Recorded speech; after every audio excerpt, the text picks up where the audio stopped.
2, 3.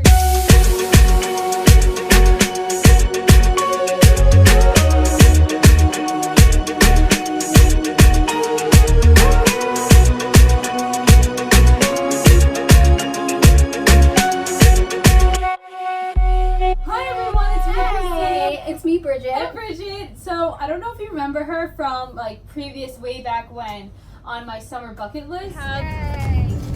A cup right here with multiple questions that we're going to be asking each other. I'm paying attention to the road. No. We have to go to New York City. I'm just cutting them off. He's driving to the city. Who drives to the city? I drive to the city. I want to die today. Not dying today. And this is her now. Hey guys. So tell us, what's been different with you now from back then? Well, I've grown a lot. She has. It's been a whole, 8 months? I'm off the night shift now. Yes. I'm not on the graveyard shift anymore. And one really big thing happened to me. I got accepted to PA school. Yay!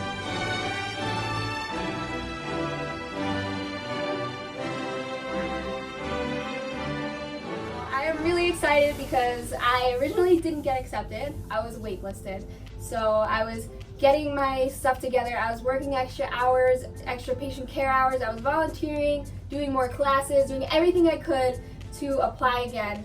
I was given a call that I was accepted off the wait list. I will be attending PA school. And today we also have someone in our audience. And we'd like to introduce Jen. Should I say hello? Yeah, Jen, come on over. This is Jen. Hi, Jen. Jen's our bestie too. Yes, little clan over here. How do you feel about going into PA school soon? Oh my gosh, it's like so many feelings. I'm so overwhelmed. I'm so scared, but I'm so excited at the same time. Oh, I have no idea what to expect. It's going to be crazy. I have to quit my job. Currently, I work as a medical lab scientist. I do a lot of things. I saw her at work yesterday. So I read a lot of Oh my abnormal goodness. cells in the microscope. I help with diagnosing leukemia, lymphomas. I look at body fluids and, help with sepsis, all sorts of things. So Tell them about the green thing.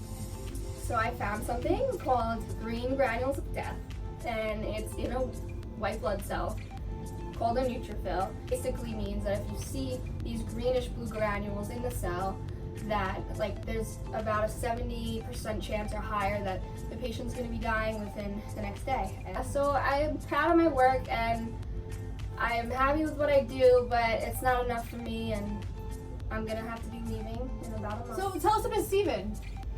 Okay, Steven is the love of my life. Aww. We met a couple years ago. We've almost been dating for 2 years. He's like the most amazing person in the world. I met him through a mutual friend. We actually attended 2 different colleges together, but we didn't meet each other until after graduation. So that was interesting, but he's just been my rock and everything. He's just everything you want in a guy, that's him. He's just so amazing and understanding, and it's just I've never had such a healthy relationship with someone. This one's good, and he's a keeper. So I've had a lot of struggles throughout my life. People don't know because I always have a smiling face on, but throughout my whole life I've struggled with depression and anxiety. A lot of people judge because unfortunately there's a stigma in this world, and it's just absurd because a lot of times you just can't explain these things, and I've struggled with it for a long time. I was misdiagnosed with bipolar disorder. I was treated for that. I was on almost every type of antidepressant, and I really struggled, but I started seeing a new physician. I learned about a procedure called TMS, which is transcranial magnetic stimulation, and it's given to people who have not responded well to previous medications. So it doesn't happen right away, and for different people it works at different times, but it's basically a procedure where you come in for about an hour into your doctor 5 days a week for about 6-7 weeks, and you just sit there and you put a helmet on and they measure you, and they establish a motor threshold where they just do a tiny little, shock, as you would call it, and somebody else watches and see if your thumb moves, and they turn up the motor threshold to see the least amount that your thumb would move. So they put it at a low motor threshold and you might not react. And then they figure out your measurements. 35 sessions, I believe my insurance covered. And for me, I really struggled through it. I actually went through something they call, which isn't medically proven yet, but they call it a TMS dip. And it's something that a lot of patients have brought up, and it's basically kind of like you feel worse until you get better.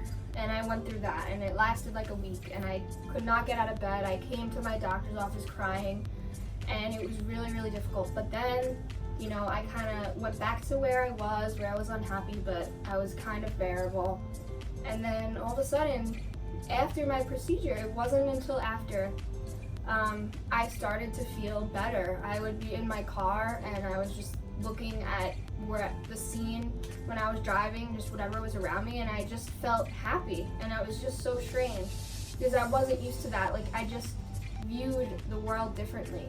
Now I'm in a much better place than I was, and I'm so happy because I was on so many different medications and nothing worked for me.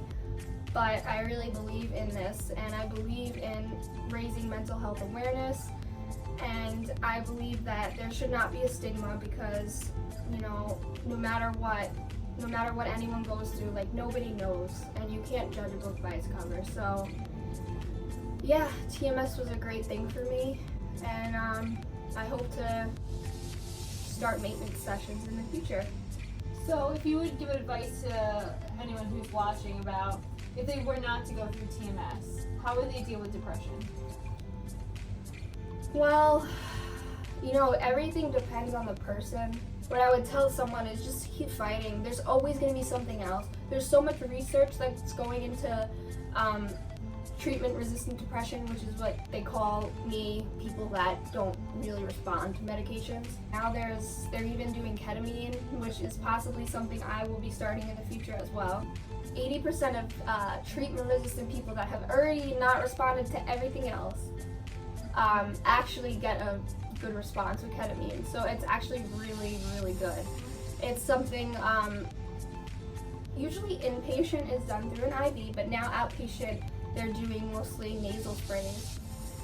So you kind of, I guess, spray it in your nose, and somebody sits with you in the office, you're watched for about an hour or two, and then they drive you home, and you can't do anything the rest of the day. But it works for, you know, it can work for a while, and it's actually the only thing right now that has immediate relief.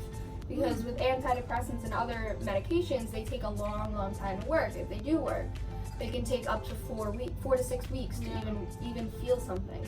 But with ketamine, it's an instant effect. You instantly feel better. Because like a lot of antidepressants have a lot of different side effects. Yes. You know. What is so cool about TMS is that there are really no side effects. There's only been there's been such a small amount, I want to say under 10 people that have ever had a seizure. It's very, very rare to have a seizure. It's the minimum side effect people can have is a headache. I didn't get anything. I didn't feel anything. It didn't hurt on my head. It was just kind of an uncomfortable feeling that when the shock went through, at first it almost hurt, but it was more of like an annoying feeling. But then you get used to it, and you can go about your day, and you're absolutely fine, and you don't feel it. And it's actually awesome because it's one thing that they give to pregnant women. Because you know, if you take get that. Yes. If you take you can't take antidepressants because it can affect your baby, right? Yeah. So a lot of pregnant women are now going for TMS because it's that safe. Wow. So it's pretty awesome. Wow. I don't think you could do ketamine when you're pregnant. No. I think that would affect your baby. So we'll have to look into that. Yeah. So it's pretty cool. Wow. Pretty cool. Yeah. So should we do a cheers? Oh yeah, let's do cheers. Cheers. It's time to do cheers. Cheers. A lot of heavy stuff there. So I have to say, Bridget and I have been friends for how long? Since high school. Oh my gosh. Wow. Oh wow. I've been with you for a while. Yeah.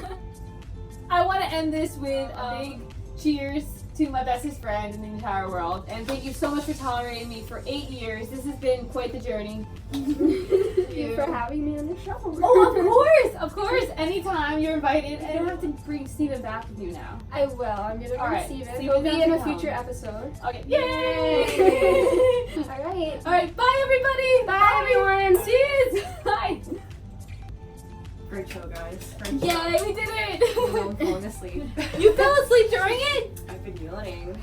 Aww.